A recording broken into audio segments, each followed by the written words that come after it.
intambara zirimo niziheke kuko barimo bapfira ubusa, ni ukurwana mu gihugu cy'abandi, bakunze imari z'igihugu cy'abandi, nta kintu barwanira hano muri Kongo, ni ukurwanira abayobozi b'u Rwanda gusa. Azapfa ubona umusirikare wapfiriye ku ntambara, ariko umuryango we uzabaho gutyo gusa.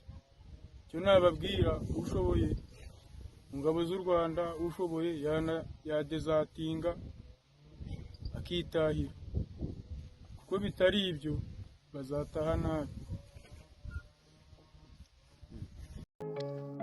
Abakunzi ba Flash TV, aya makuru ntabwo yihererana, kuko uyu munsi ibya RDF na FARDC byasubiwemo. uyu musirikari ari guterateranwa wagira ngo ni agapira hagati ya leta ebyiri, ko leta y'u Rwanda na leta ya Kongo, bitana ba mwana. M23 ntimwemera, u Rwanda ntiruri kumwemera, kandi mu by'ukuri uyu musirikari biragaragara ko avuga ikinyarwanda, ariko byanashoboka ko bakambika umusirikare wa FDLR akavuga nk'ibyo uyu nguyu yavuze. Ubundi ukuntu byatangiye ntiwamenya ngo ni ibiki. We aravuga ko ari umunyarwanda n'ababyeyi ari abo mu Rwanda, akavuga ko yinjiriye ku mupaka u Rwanda na Kongo baciye ku kirwa cya Iwawa, hariya hafungirwa abantu. So bityo rero nk'abantu mukurikira Flash TV, iyi nkuru sinayihererana, ngomba kuyibagezaho. Si ubundi iyi ntambara koko ingabo z'u Rwanda zaba zibyihishe inyuma mu bibera inyuma hariya muri Kongo? Ese M23 ibikorwa ikora yaba ibyishoboza? Iyi ni inkuru rero njye nkurikije ubusesenguzi bwanjye, nababwira ko uno muntu yaba yaravuye muri FDLR bakamwambika biriya bintu akavuga kuriya, kuko no muri Kongo hari abantu bavuga ikinyarwanda. Kuvuga rero uwo ni umusirikare wa RDF ntaho bihuriye, ahubwo ikibazo nakibaza, nawe wakibaza ku muntu ukurikiye Flash TV Rwanda, ubundi koko RDF irwana muri Kongo cyangwa n'ibihuha? Twandikira muri comment ubyumva.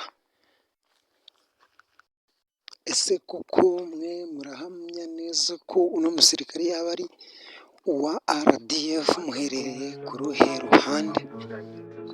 Iyi ni Flash TV Rwanda, mwari musanzwe mumenyere ko twigana ibintu, ariko iyi nkuru yabaye agatereranzamba ku bitangazamakuru byose. Nanjye nagira ngo tugire nk'icyo tuyivugaho nk'abantu mukurikira Flash TV Rwanda, wambagijeho akantu k'ubwenge.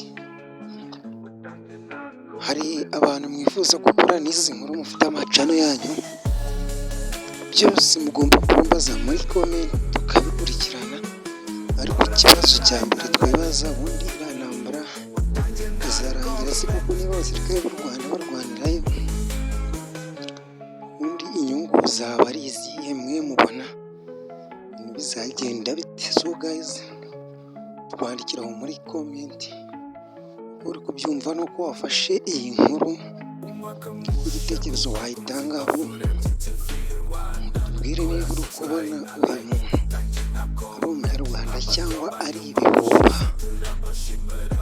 Kuri Flash TV Rwanda hari ibyiza byinshi, umuntu ukiyimenya, twe twigira ikoranabuhanga.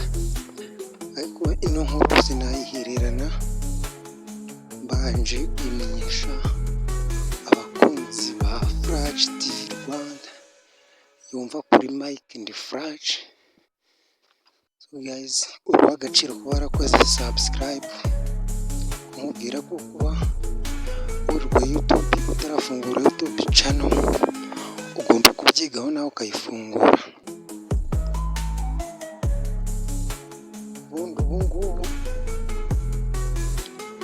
kuba mwese utagira, ntugira inkoko, ntugira ihene, ntugira YouTube channel, urashaka bashaka kuzaba